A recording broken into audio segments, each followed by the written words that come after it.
BNP chairman Tarique রহমানের কন্যা barrister Zaima Rahman বলেছেন, নাগরিক হিসেবে প্রতিটি মানুষের সুযোগ সুবিধা নিশ্চিত করতে হবে।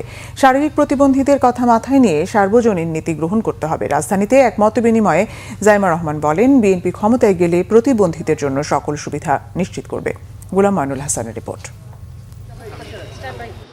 একসাথে সমৃদ্ধি একটি অন্তর্ভুক্ত বাংলাদেশ শিরোনামে মঙ্গলবার রাজধানী গুলশান সোসাইটি পার্কে শারীরিক প্রতিবন্ধীদের সাথে মতবিনিময় করেন ব্যারিস্টার জাইমা রহমান। প্রতিবন্ধী মানুষের সমস্যা সংগ্রামের কথা জানতে চান তিনি। আপনি বলছিলেন যে আপনি এখন পলিটিক্যাল সায়েন্স বিশ্ববিদ্যালয়ে পড়ছেন, তাই না? তো আপনি মানে অনেক কিছু পার হতে হয়েছে তো আপনাকে ওই স্টেজে যাওয়ার জন্য। তো মানে আমি জানতে চাচ্ছিলাম যে কি আর করতে হয়েছিল, মানে বেশ কষ্ট করতে হয়েছিল হয়তো বা। অন্তর্ভুক্তিমূলক সমাজ গঠনে তারা তুলে ধরেন তাদের ধারণা ও দৃষ্টিভঙ্গি।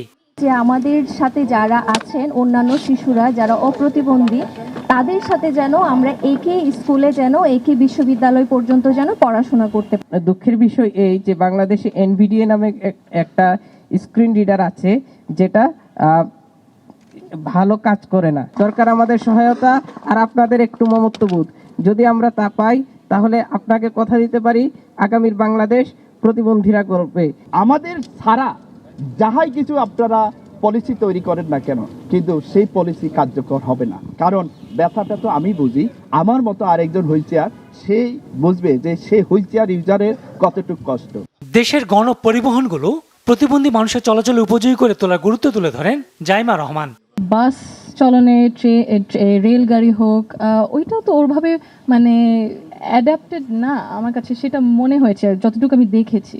তো আপনাদের কি সেটা মনে হয় কি কাজ করা উচিত, কাজ কোনো হচ্ছে নাকি কোথাও? নীতি গ্রহণে প্রতিবন্ধী মানুষের বিষয়টি মাথায় রাখার পরামর্শ তার। দেশ গড়ে তোলার প্ল্যানে আপনারাই তো বুঝবেন আপনাদের মতো মানুষদের প্রতিবন্ধী, আপনার ভাই বোন প্রতিবন্ধীদের কীভাবে ইউনিভার্সাল ডিজাইনটা করতে। আপনি যে বললেন শুধু প্রতিবন্ধীদের জন্য সহজ সুবিধা করা না, সবার জন্য, হুইল চেয়ার অ্যাক্সেসের জন্য, প্র্যামের জন্য, সাধারণ প্র্যামের জন্য, যদি কোনো বয়স্ক কেউ থাকে, অনেক কিছু দিক দিয়ে। তো আপনারা যে বললেন যে দেশের গর্ব আপনারা হবেন, আর আপনারা তো দেশের গর্বই। আমার মনে হয় এত কষ্ট করেও যে আপনারা এত কিছু করে দেখাতে পেরেছেন, এটা কোন মানে।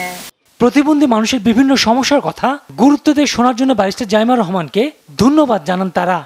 গোলাম মাইনুল হাসান, বাংলা ভিশন, ঢাকা।